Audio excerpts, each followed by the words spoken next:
So we are back again, and this is Pastor Leanto, and this is Vertical Stream.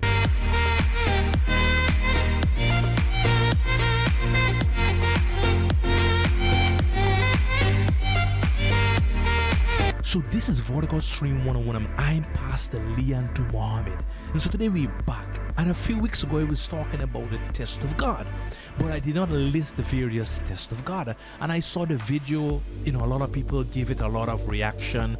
So I thought to my mind, there is a lot of people might want to know or to go a little more deeper in terms what is the test of God. And so today I'm going to talk about a specific test, and this specific test is the wilderness test. And so what is the definition of a wilderness test? So the definition for a wilderness test is where God directly or indirectly take a leader or a future leader into what?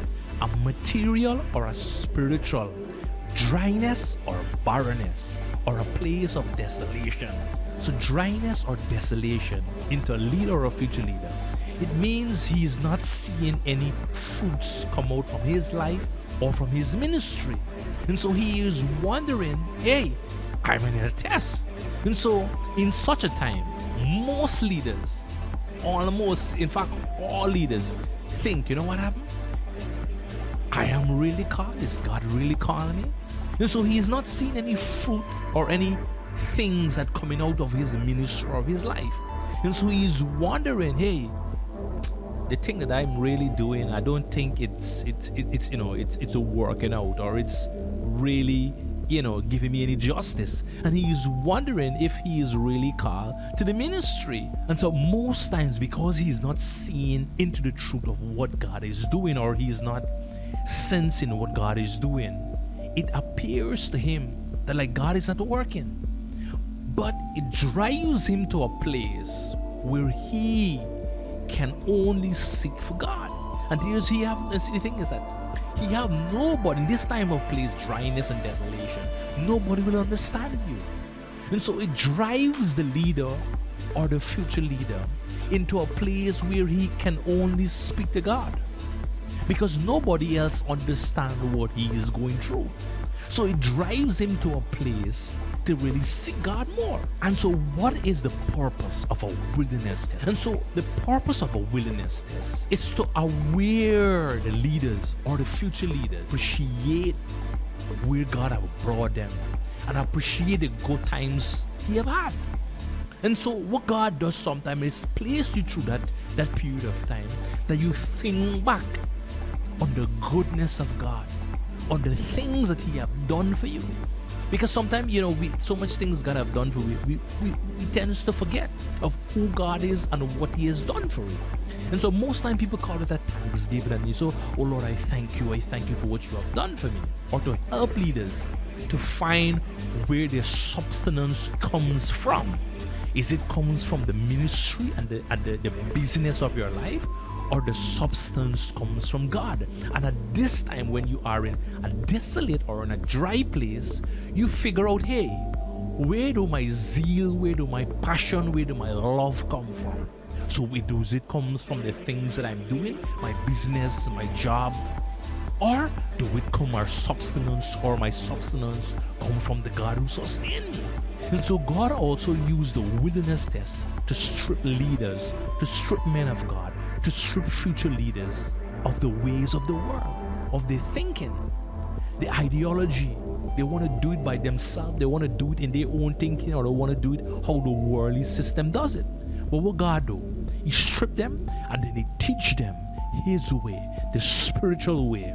He teach them a godly way. So you see, a wasteland experience will drive leaders, drive men of God into prayer, into fasting, and to reading the word. Dryness, oh, you're so dry, oh, where's God? You see, many leaders need a dry place to exhaust themselves, to recover from all the toxic they have gained from ministry and from the work they have.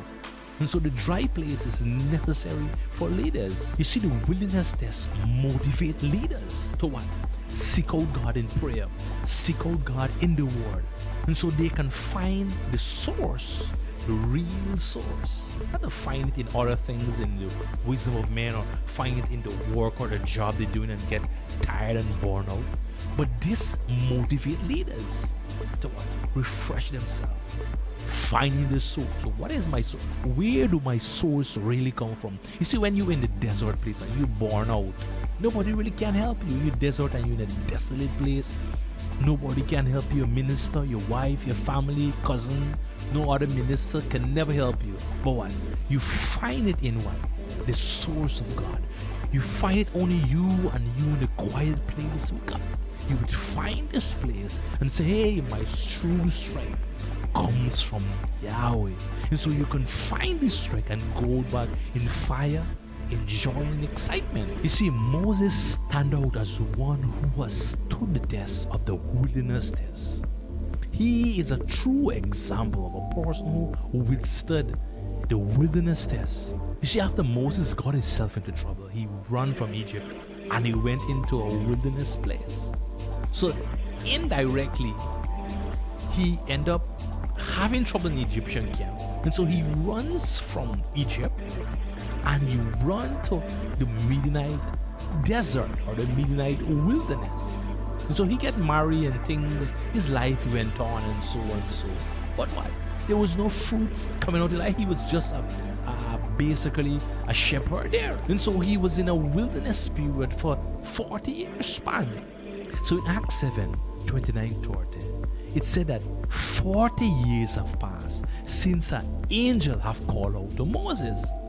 So it means that he was in the Midianite desert for 40 years where there is no voice of God, where there is no spirit of God, where there is nothing. He was there in the dry place.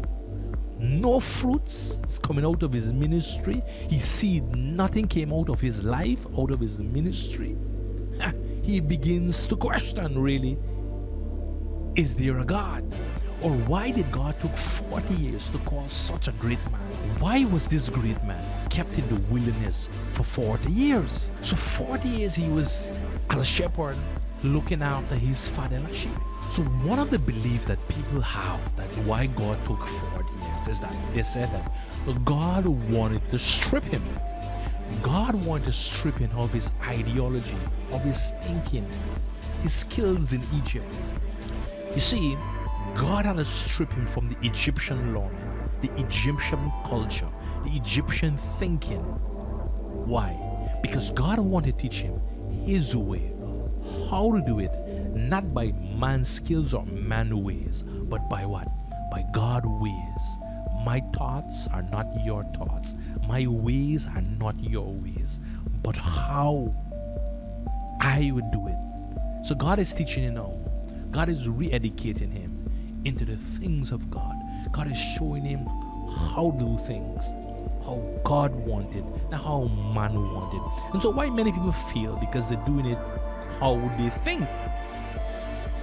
But man only know up to his own eyesight. But God is the creator of the universe. He knows everything. So it is highly likely, let me go back again, it is highly likely that Moses did not learn to hear God's voice in Egypt or the ways of God in Egypt. So in Egypt, he was so busy. He learned in maths, he learned in science, he learned to build, he learned to fight with weapons and take army. But God stripped him in the wilderness, in his skill, in his knowledge, in his ways. Not with sword and battle axe, but with a piece of old rod. God teach him. I want you to deliver Egypt without a mighty army, but a little small rod. So God is great, So God uses some menial things and do great things with it.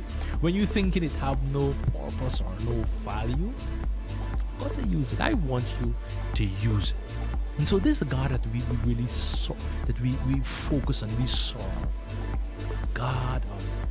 And so today we find a lot of leaders complaining when God take them into the wasteland or to the desolate place, and they complain of what God did to them or what God is supposed to do.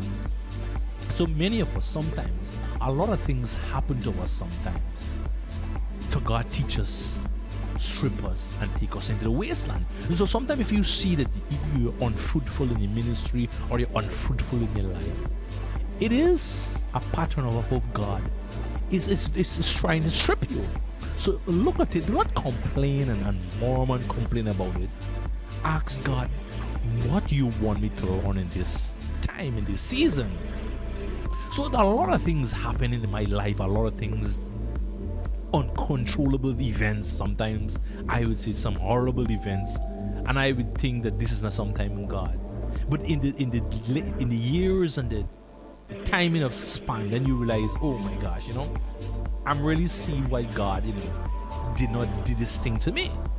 And so only in the couple of years, in the years after pass, and then when you begin to see what God was teaching you, you say, hey God, hey, I'm sorry for complaining and murmuring. And so many leaders are glad when God take them into a period of testing and a period of wilderness. If they consider a school of the God, they consider a school of knowledge. They consider a special class of God's schooling to teach them what God wants them to listen. And so if you are going through this particular thing, hey, don't complain. Just hold on and wait and see what is happening in the journey. See what is happening in the testing. Do like Moses. Wait out God and seek out God and ask, what you want me during this time of testing. So today I'm thank you for looking at the program, and I thank you that you continue to subscribe to our channel, and we're going to continue in the next series.